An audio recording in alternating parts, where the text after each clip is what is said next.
But that said, the prosecution feels very confident because they have 3 videos from the shooter's cell phone that prove that the crime was premeditated. And those clips are part of an inventory of prosecution evidence recently shared with the defense team during pretrial discovery. And the reason that for the past 24 hours you've seen that video posted on pretty much every news outlet, which I will touch on again at the very end of this story, is that because under Florida law, with few exceptions, evidence becomes a public record when it's turned over to the defendant's attorney as part of the pretrial discovery process. And these videos are disgusting, they are horrible, but also they are fantastic evidence for the prosecution. In the first video, he says his name, he says that he's going to be the next school shooter of 2018. He says his goal is to kill at least 20 people with an AR-15. He gives the location of Stoneman Douglas, and he says that it will be a big event, that you will see him on the news, you'll know who I am. He then laughs, says you're all gonna die, makes gun sounds, says he can't wait. In the second video, he details his exact plan of how he's going to get there and what he's going to do. In the third video, he appears to give motive, saying I hate everyone and everything. With the power of my AR, you will all know who I am. I had enough of being told what to do and when to do. Later adding, you will all see it, you will all know who my name is. And overall, what we see from these disgusting and disturbing videos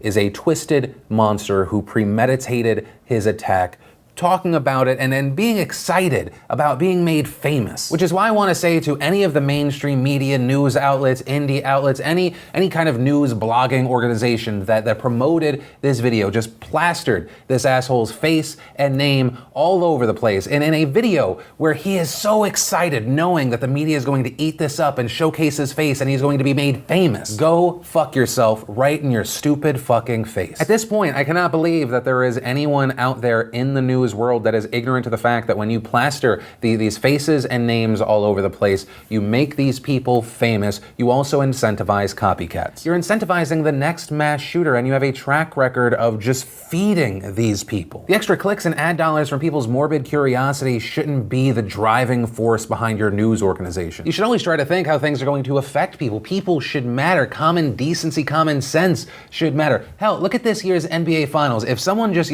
storms the court, right, like we've seen YouTube pranksters try and do in the past, guess what? They don't fucking air that on television if they can help it because they don't want to promote that behavior. Yet, apparently for organizations like the Washington Post and NBC, nah, it's just another murderer. Sure, we're giving him exactly what he talked about in several videos and laughed about, but whatever. And to the people that message me and say, well, Phil, how are we supposed to talk about this story if we're not using faces and names? What do you think I just fucking did? It's not hard. All it takes is caring about decency more than dollars. I'm not saying suppress speech or suppress information. Let's find out everything we can, but don't make them famous. And of course, there can be moments where you have a different policy. If there's an active search for someone, yes, get their name, get their face out there so that they get apprehended. But once they're taken in, no. There's no benefit except to you for trying to get more clicks. You want to show the names on your TV show, your website, your wherever? How about one of the 17 people he killed? Well, I appreciate places like CBS who have said they just will outright not show the video. That's a fantastic start, but if you still go to CBS News, his name and face are still plastered all over the place. And it feels a little bit sad to me that I need to even praise the smallest of steps,